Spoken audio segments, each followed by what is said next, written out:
Malam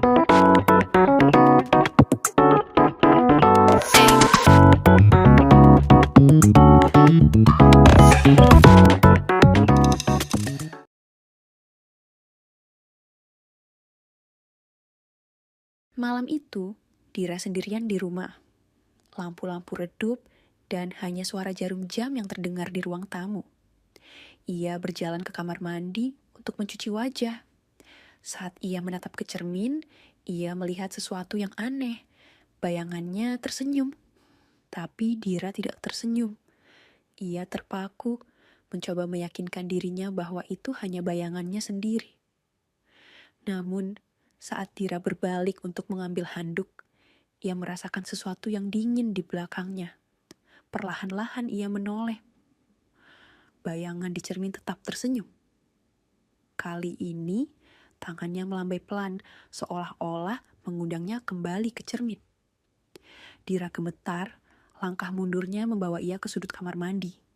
Tapi kemudian, lampu berkedip-kedip dan bayangan itu bergerak keluar dari cermin. Tiba-tiba, semua menjadi gelap.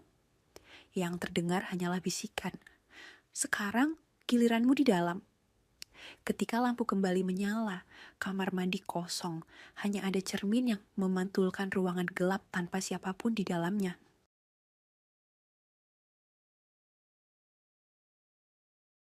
Malam itu, Dika sedang bekerja lembur di rumah.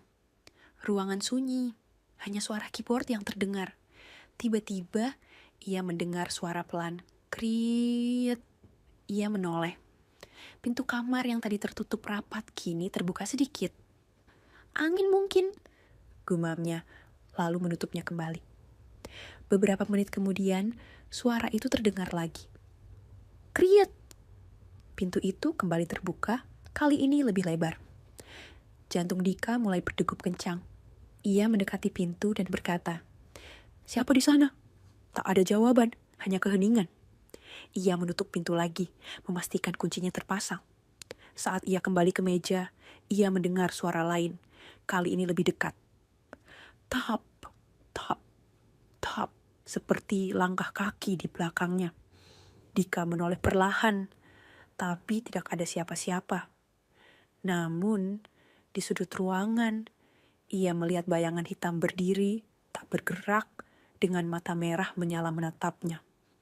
Lampu tiba-tiba mati, dan dalam gelap, ia mendengar suara pelan, "Kau tidak sendiri."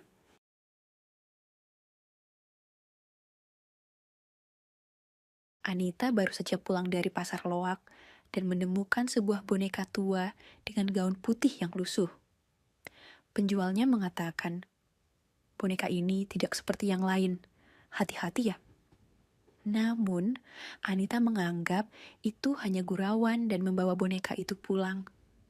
Ia meletakkan boneka itu di rak ruang tamu dan melanjutkan aktivitasnya. Malam itu, saat akan tidur, ia memastikan boneka itu tetap di tempatnya. Dan memang ada di sana, diam tak bergerak.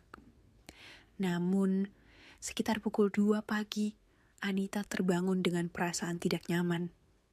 Ia turun ke ruang tamu dan melihat sesuatu yang membuatnya gemetar. Boneka itu kini duduk di sofa dengan kepala miring sedikit dan senyum yang lebih lebar dari sebelumnya. Ketika ia mencoba mendekati boneka itu, lampu tiba-tiba padam. Dalam kegelapan, ia mendengar suara pelan, "Aku suka rumah ini, dan aku tidak akan pergi." Keesokan paginya, Anita menemukan rak tempat boneka itu pertama kali diletakkan kosong. Boneka itu menghilang. Namun, setiap malam, suara tawa kecil terdengar dari ruang tamu.